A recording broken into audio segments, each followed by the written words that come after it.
Welcome in, whiskey freaks, to the Blind Tasting Podcast, your number one attitudinal bourbon destination.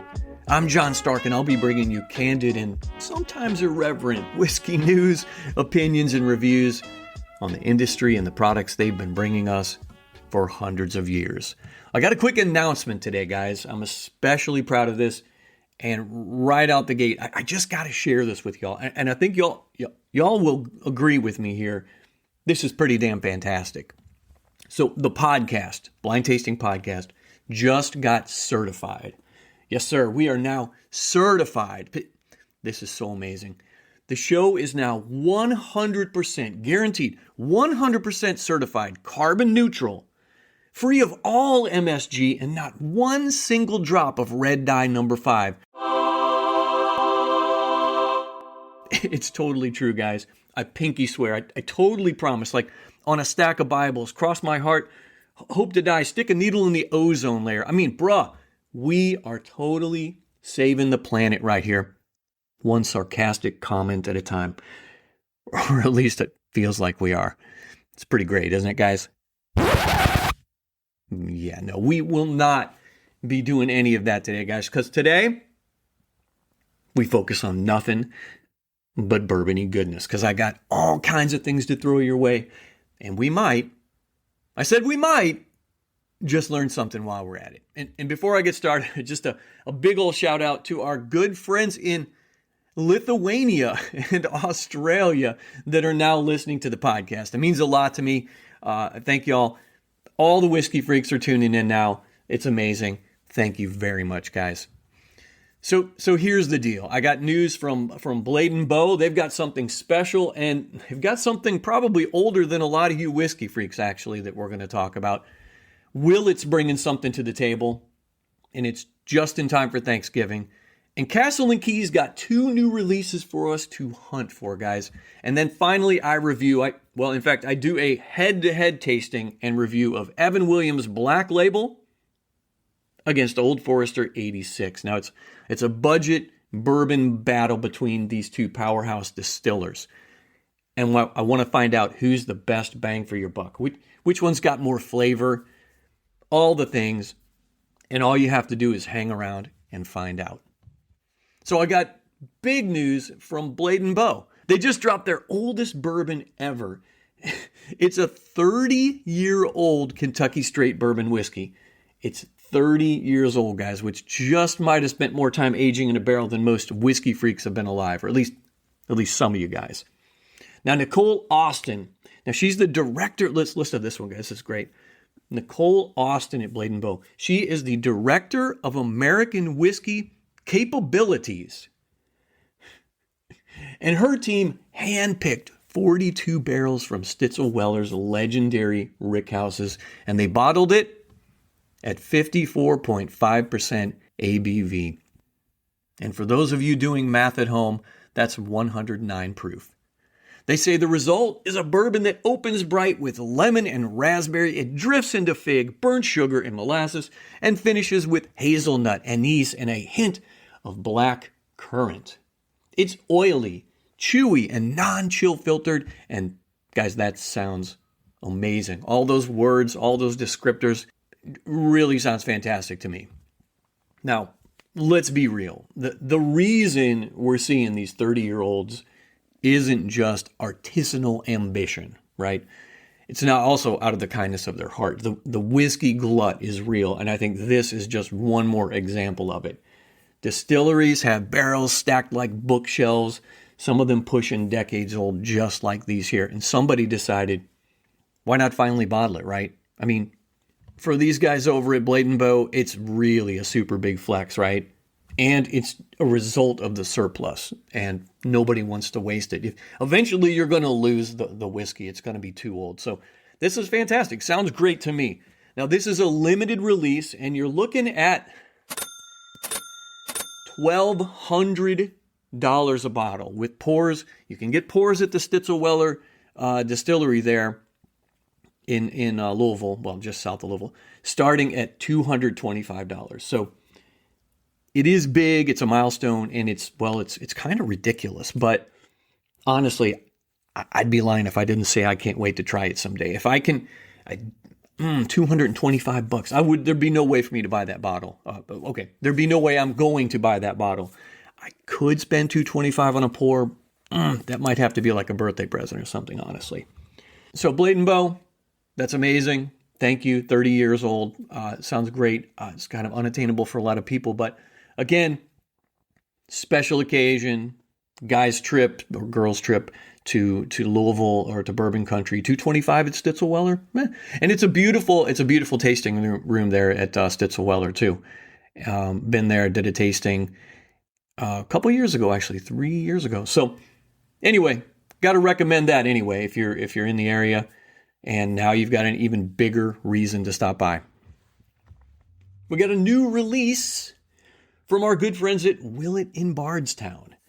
The Willett Distillery is back with a new one, and they're calling it the Willett Family Estate Small Batch Bourbon. And this is a hand-selected cask strength bourbon that blends two totally different mash bills, one which is heavy on corn, the other with a punchier rye mash bill, into around 50 barrels per batch.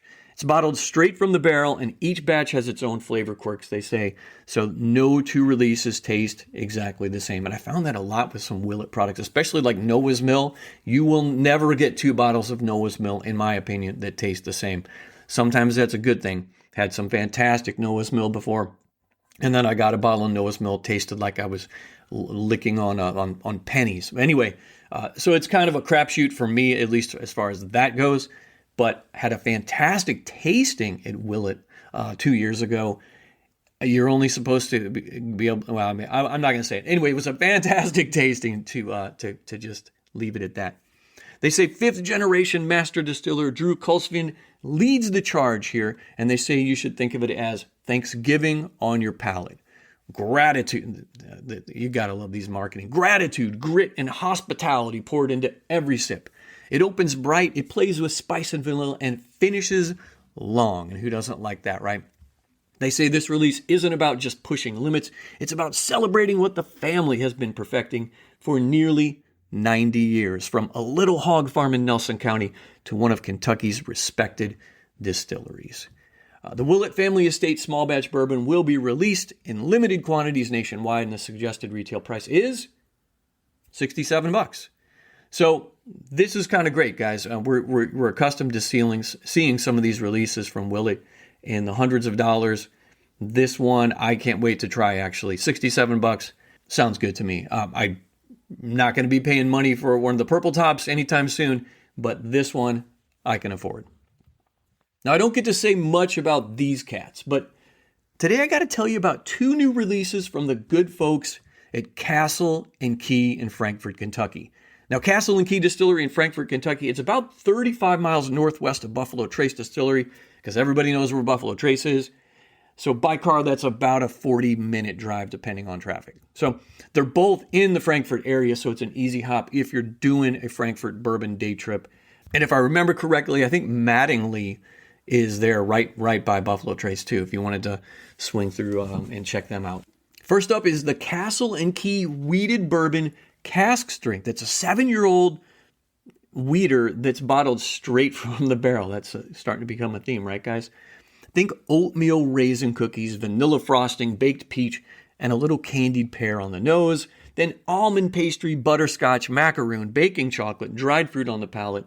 God, this sounds like heaven, guys. It says raw brown sugar, roasted walnut, leather, and even a hint of French toast. And who doesn't love French toast when they're drinking their bourbon, right? They say it's a full-flavored 7-year wheated bourbon you can snag for $65. Again, we're seeing fantastic stuff coming out there, guys. Straight from the barrel, $65. If it's got half those tasting notes in it, it's going to be amazing. And they're also experimenting with the Castle and Key Straight Rye, finished in extra old Haitian rum casks. And they spell rum R-H-U-M because why not, right? Because again, the marketing guys. Now, part of their new experimental series, this one's aged 18 months in rum barrels, and I'm going to spell it R-U-M, and it's bottled at 116.1 proof. Now, it's limited to just 1,800 cases, and that sounds limited, but honestly, I don't think that's terribly limited. And this rye, they say, hits with bruleed banana, charred thyme, cream cheese frosting, jasmine, and dried pineapple on the nose. And on the palate, they say you get fruitcake, blackstrap molasses, oh my Lord, rum raisin, fried plantains, plum hibiscus, black cardamom, I'm not making this shit up, guys, clove, finishing with currants, anise, cigar wrap, and lingering dark sugar. All right, Castle and Key marketing team. I seriously, did you just blindfold yourselves and throw darts at the flavor wheel? Now, maybe my palate, again, this is my first foray into this, guys. I'm with the podcast here going on 2 years. And maybe my palate isn't sophisticated enough, but plum hibiscus and currants and rum raisin? We get it. It's complex, or it's just trying way too hard, right? Okay. I'll shut up. I believe MSRP is right about $70 on this one. Sounds far too complicated for me. I'm going with the Weeder for $65. Y'all want to try this one or get a pour somewhere? I'd get a pour. I don't love hibiscus or plum, and rum raisin doesn't sound terribly great, but it will appeal to somebody. That's one thing I've learned doing this podcast. They say both releases are online at castleandkey.com, shipping to a bunch of states that I'm not going to read. And the weeded bourbon is also at the Frankfurt Distillery in their gift shop. So it might be worth swinging by there. And after all, Castle and Key is located on the former site of the historic Old Taylor Distillery. Taylor, get it? And that was founded back in 1887. They've done a lot there with restoring and keeping things intact. So it's a beautiful, beautiful grounds there at Castle and Key. Stop by and check it out, guys. All right, whiskey freaks, without further ado, let's get to the fun part, my review. And today I'm doing a head-to-head review, but I'm not doing it blind today, and I've got reasons for that. And there's always reasons, namely that it's my podcast. But seriously, I've already tasted Old Forester 86, and it was fairly recently. I think it was season 2, episode 31. So it's not really going to fool me. I know what it looks like. I actually remember what it looks like. It's not going to fool me. And the flavor notes are really still stuck in my head on that one. I was very impressed with Old Forester 86. But I have never tasted Evan Williams Black Label. Never. So it'd be perfectly clear to me, whether it's blind or not, which is which. So that really makes no sense to me. So, and let me explain a little bit more about that. Even in a blind setup, your brain, it still prefers certain mash bills or proof levels or flavor profiles. We all have our own flavor profiles, right? Blind doesn't eliminate the bias completely. And it's just going to hide that label from me temporarily. And it definitely wouldn't even hide the Old Forester 86. One of my goals here, among others, one of my goals is find whiskey that you can, or let's talk about whiskey you can find. Let's talk about whiskey you can afford. Those are two of my main goals here. Among others is learning while we go along the journey here. So if your goal is education or learning like we do here, beginners are often going to learn more by knowing what they're actually tasting. That way they can connect flavor notes to certain mash bills, proof points, barrel ages, all that kind of stuff, right? So being able to see it, we know what we're doing. We're going to be able to put that puzzle together later. So a blind tasting can remove that teaching element until the big reveal. It's just facts, guys. And I know some of y'all are yelling at me now. You're like, bro, that's bullshit. But listen, I'm not going to tell you how to taste. And like I always say, I'm not your mom. You do you. So today I'm cracking open 2 bottles and really not going to have any history lessons today. The goal today is value, budget-friendly options. And of these 2, which one carries more weight? Like I said, I've never, and I know this sounds crazy, I have never tasted Evan Williams Black. So I'm excited to find out what it brings to the table. Now we've got 2 different companies here. We've got Heaven Hill for Evan Williams and Old Forester, which is Brown Forman. And they both come in at 86 proof. And I always try, you know, it's hard to compare a 100 proofer against an 80 proofer, right? Or a wheat against a rye. I'm trying my best here, in most cases, to come in as close as I can, right? These are both 86 proof. And Sometimes you can't, but today I think I've really hit the nail on the head. And both bottles are 750 milliliters, which is always good. And the age. So the Evan Williams Black label has no age statement, but the bourbon's labeled straight bourbon. So by TTB law, the TTB, right? That means it was aged for at least 4 years. And the same goes for Old Forester. So I've heard that the Evan Williams is actually aged maybe somewhere between 5 to 7 years. I don't know. That's the scuttlebutt. Just passing that along to you. The mash bill. Evan Williams, the mash bill is 78% corn, whereas the Old Forester is 72% corn. The rye content in the Evan Williams is 10% rye, and it's 18% in the Old Forester. And malted barley is 12% in Evan Williams and 10%, which is about the same in Old Forester. So your big difference here is the rye content. Much more rye in the Old Forester. Oh, and one more note about Old Forester. The barrel char. If I'm not mistaken, Old Forester kind of goes crazy when it comes to charring their new oak barrels. They give their barrels like a number 4 char, but they char it forever and ever. So I think they also call it the alligator char. And that long length of charring the inside of the barrel kind of gives that wood that rough, scaly texture. Kind of looks like an alligator. You've probably heard that if you've been on tours. All righty, let me get a pour of each one of these. And I'm going to pour the Evan Williams in my Glencairn to the left, and to my right, the Old Forester. Okay, so we've got Evan Williams, and we're going to get some Old Forester. Yeah, and right away I'm looking at the color here, guys, and it's just like I said, the color of the Old Forester is a darker hue. And a little bit of a redder hue to it than the Evan Williams. I'm going to attribute that to the rye, the additional rye in the mash bill. But what do I know? Well, hell, I forgot to mention price. You can pick up. And rest assured, guys, I bought these with my own money. There's no free stuff here. I know you guys hate me saying there's no free stuff here on the podcast. If you want to have the unfiltered truth, then this podcast's where it's at. I buy it myself. No way you can trust these guys if they get it for free. I don't care what they say. So you can pick up Evan Williams Black for about $15 to $18 for that $7.50, which is insane. You can find it at damn near every liquor store, Walmart, gas station, bait and tackle shop. Evan Williams is like the beef jerky of food, right? You can literally buy it anywhere. Old Forester 86 proof, on the other hand.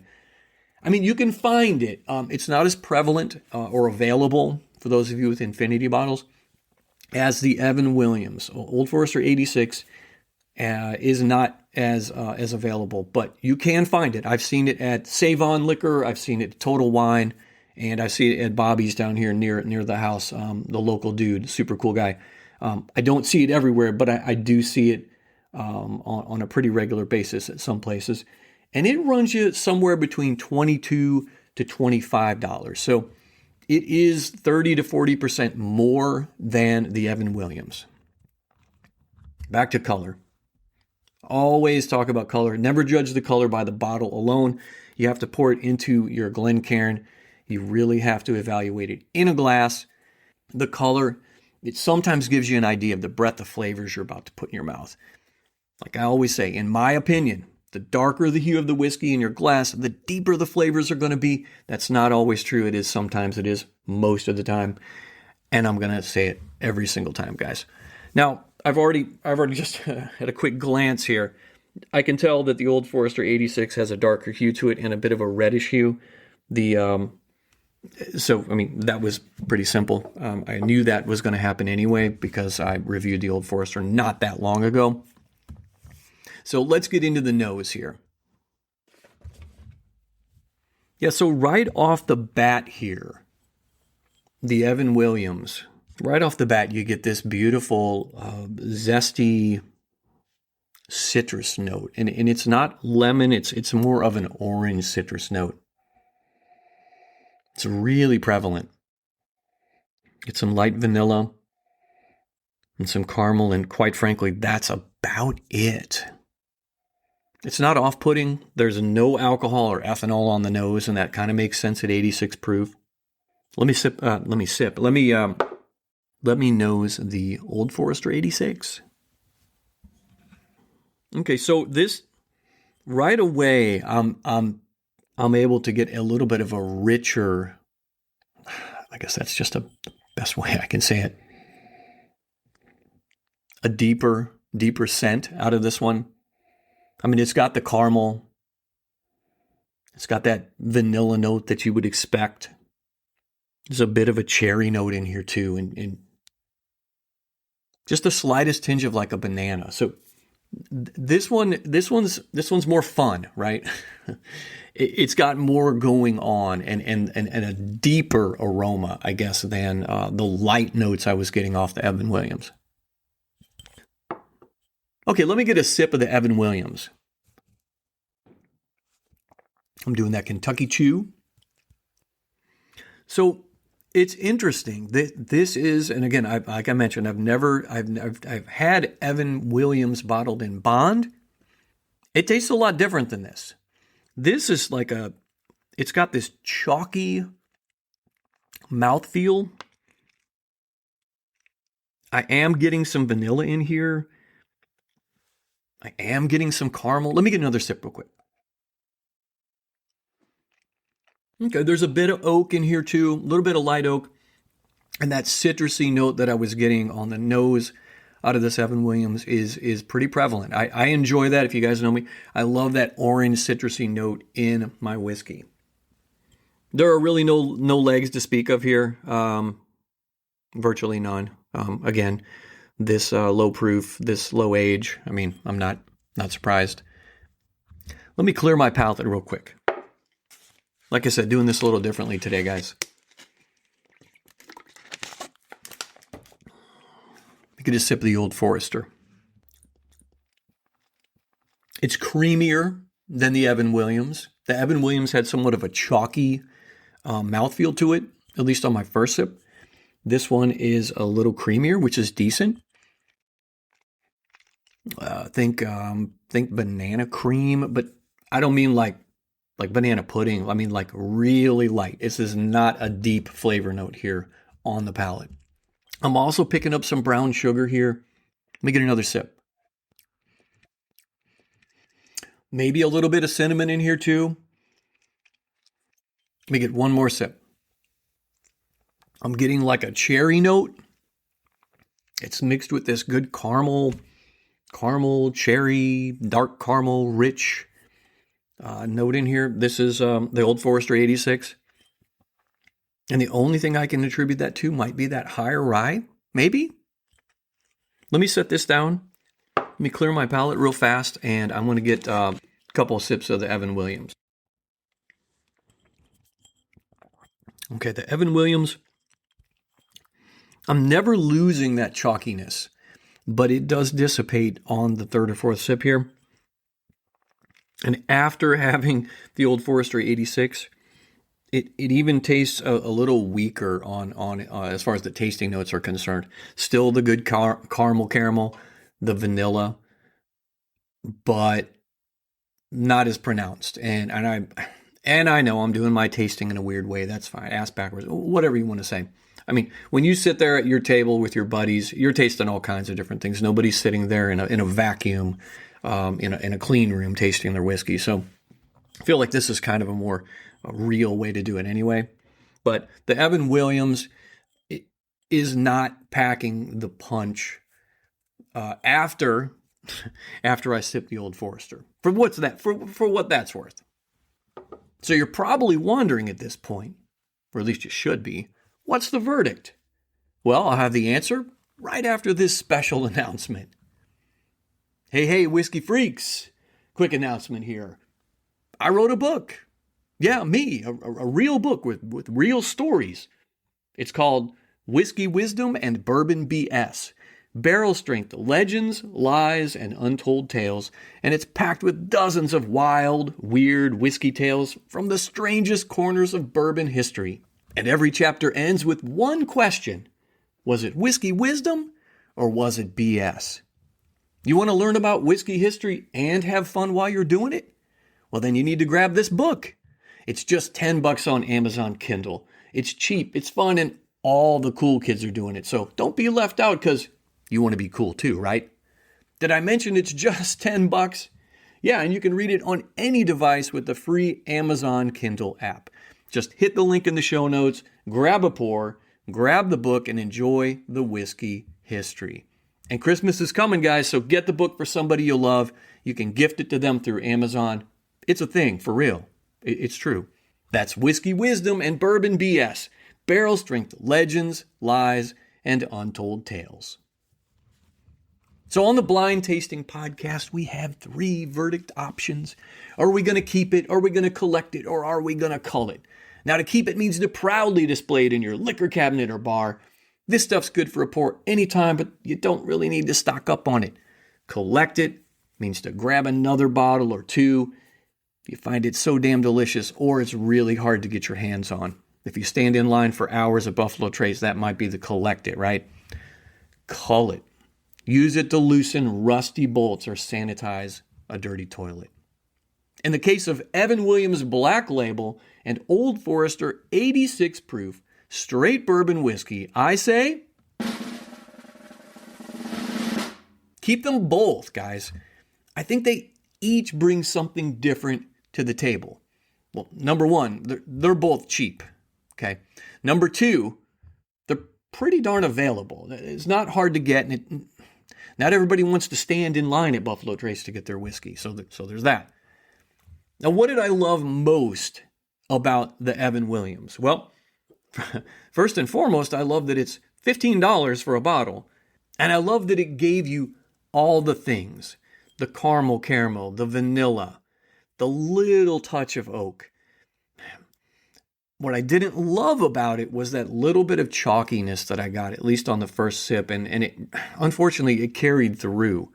It wasn't enough to make me be like, oh, hell, I'm not going to have that again. I'm not going to cull it, especially at $15. 86 proof, you can drink it neat, you can use it to mix.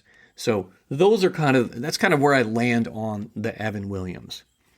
So what did I love about the Old Forester? Well, I like the dark caramel flavor, that little bit of banana that's in there, and damn, it's creamy for 86 proof. We know it's 4 years old. It's got to be maybe it's 4 years old. I don't know, guys. $22 to $25 a bottle though for the Old Forester. So you're looking at 30-40% more for the Old Forester 86, and you're thinking, is it worth it? Well, if you like that little bit of cherry note in there too, that might push you over the edge because it does have just a little slightest bit of cherry note in there. That higher rye mash bill might be something that you dig. I dig it, and I mean, if push came to shove, I would probably pay the couple extra bucks for the Old Forester. That's just me. I don't love all the Old Foresters, though. And one of these days, we're going to get around to doing the 1897 and the 1910. But for now, Old Forester 86, it's on my shelf, $22 to $25. I like it, and I like it just a little bit better than that Evan Williams Black Label.